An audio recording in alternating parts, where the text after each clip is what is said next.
I am sure you will agree with me that as a trader, learning never ends. For every stop loss, there's a lesson. For every target profit met, there's a lesson.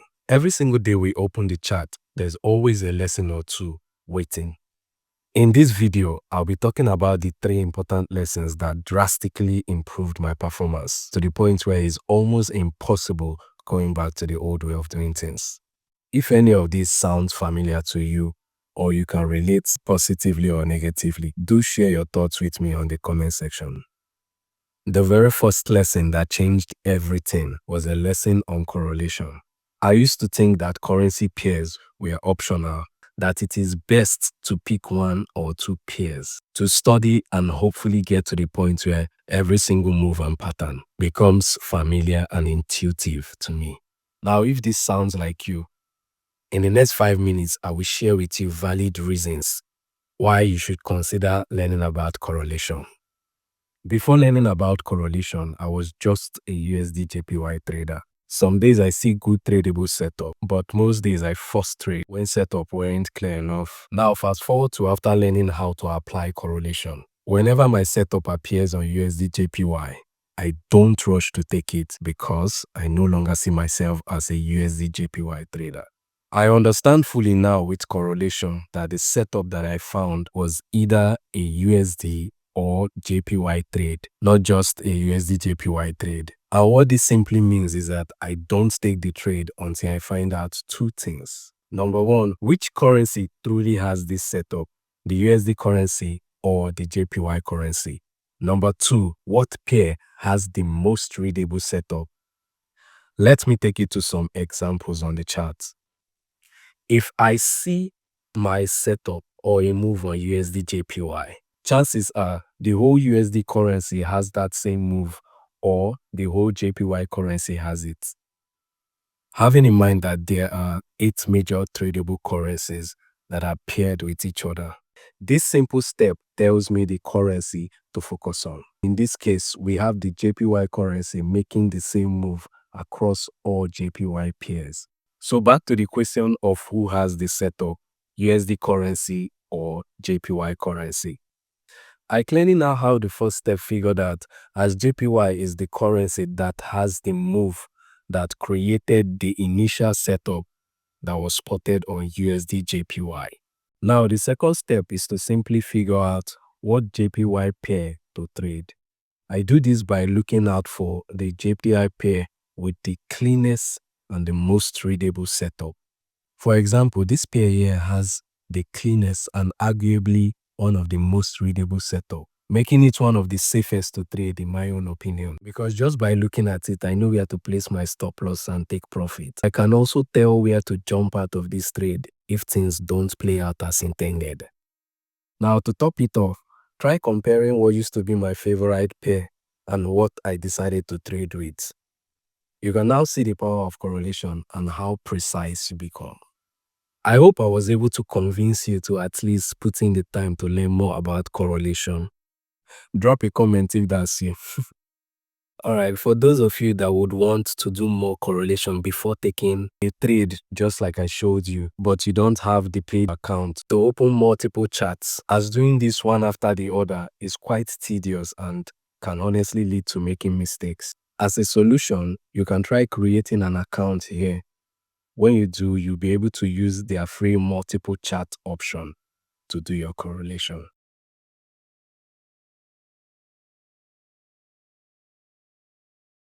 The second lesson I want to share with you was something I learned pretty early on indicators, improving how I see and use them. In my first year of trading, it felt like I was on a quest to try them all. Parabolics and fractals were a few of my favorites, because at that point, identifying the highest point and the lowest point was so important to me. Such a rookie mistake. Well, it didn't take long to see how impossible it was to do that using indicators, because the confusion was unending. I would always find myself winning 1 or 2 out of 10 possible tradable opportunities. Relying on indicators gave me the worst trading experience I can possibly remember. Today, I still use indicators on all of my trades, but the way I use them is completely different, evolved. To use any indicators, there are two steps or two things that I must be able to do before using an indicator. Number one, I should be able to tell just in few minutes the same exact information that this indicator is telling me in real time without the indicator. And finally, number two, I must understand the data. This is pretty much the same as the previous one, but let's move on to the chart so I can explain with examples. Now, this here is a personal opinion, one that experience had engraved on me. The step number one or rule number one is, before I can trust myself to use properly a simple indicator like the moving average indicator, I must first make sure I'm able to tell what the indicator is showing without using the indicator if I need to. This simply means from here all the way to this point is an uptrend. This simply means from here all the way to this point is a downtrend. This way, I'm not being handicapped by the indicator, and most importantly, I can possibly see beyond the indicator, or ideally, see things before the indicator sees them, which leads to the rule number two. I must understand the data used to get this information. Two means on every time frame, the last two candles. Same goes for 50, the last 50 candles on any particular time frame. Which means from this point here all the way to 50 candle back, give the idea of the current trend. From this last candle here to 2 candle back gives the idea of trend. Indicators work with data, so understanding this data helps you to know and anticipate things before they are visible as data for the indicators to work with. Now, these two rules help me to feel like the creator of this indicator and not just a random user that feels like the indicator would solve all of my entry and exit problem. I would love to believe that whoever created the moving average indicator will be surprised, if not shocked, to seeing us entering and closing trade simply because price touched a line. Use indicators for the exact reason they are created, nothing more, nothing less, because they simply don't have the data for the extra tax we're giving them. This lesson was deeply engraved on me when I started personalizing existing indicators and creating my indicators on their own can only show or tell us things after the fact. Indicators work with data, the past data that we instruct them to use. Now, since we can only make money in trading by anticipating the data to come and not the past data that is visible to all, even 1 second ago, it pays to rely more on our own ability. We don't just wait to see the highest or the lowest point on the chart, we anticipate it. And the reason why we anticipate it is because by the time it becomes obvious, the opportunity is already gone. And that's exactly when the data becomes available for the indicators to read, always after the fact. Now, I know this part is not for everyone. I personally, I never wrote a code a day in my life prior to trying this out. But if you have the time and you truly want to understand and have a better view on indicators, I strongly suggest you try creating one all by yourself. Think of a simple indicator that can maybe help you with your backtesting process. Something you normally do but won't mind simplifying. Create a simple indicator for that task using a tool like ChatGPT. Or you can pick an already existing indicator, copy the code, take it to ChatGPT to break down. From there, you can create something similar but new. Or you can just modify the already existing code to make it suit your personal need. Trust me, creating your very own indicator will show you what is possible and what's not. And by default, it will completely remove that unrealistic expectation that some of us place on these indicators. And with that, let's go to the lesson number 3. Finally, The third and probably the biggest of them all is a lesson that I learned on trading psychology. Now, this has the biggest impact, but it's still the easiest to fix because what you know, and what you don't know, you what? You learn. I 100,000% believe that all that we conveniently placed under the so-called trading psychology can be easily fixed by having the right knowledge. All my bad habits were fixed by just simply knowing the right step to take at every single point in time. It's almost impossible to FOMO when you've planned out every possible outcome and stick to it.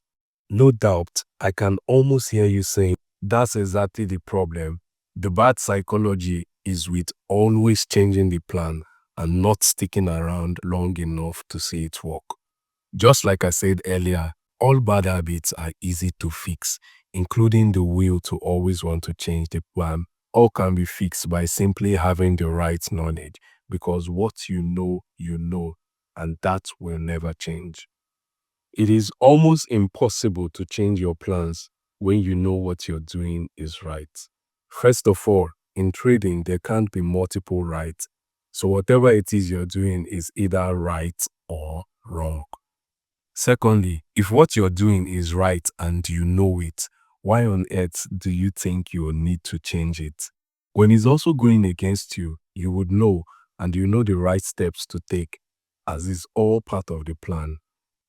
And that's how I came to learn that bad trading psychology is only present where knowledge is absent. So a trader with bad psychology, to me, is just a naive trader. I was once a naive trader.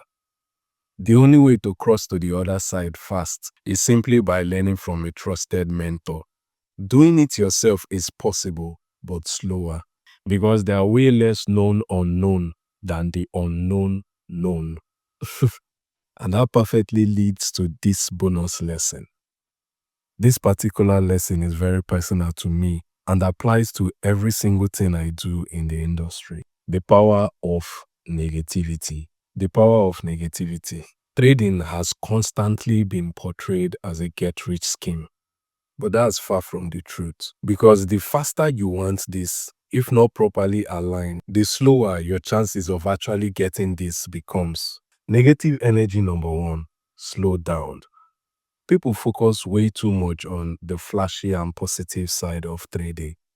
Meanwhile, all the success that can possibly lead you there are all tied up with the boring and repetitive side, the side that straight up feels like the negative side of trading. The good bad trades.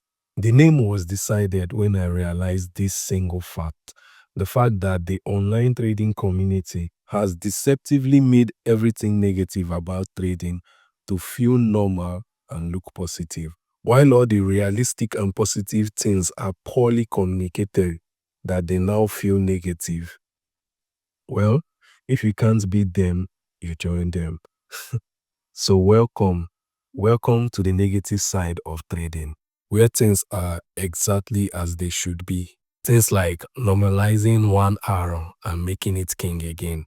When you're trading a large capital, safety and consistency is way more important than risking for possible 5 arrow or 10 arrow. Things like focusing more on your stop loss and never your target profit. Because learning to cut your losses short would save your capital way more than any target profit mate would do, especially your mental capital. Like and subscribe if you like this video so you don't miss my next upload. See ya.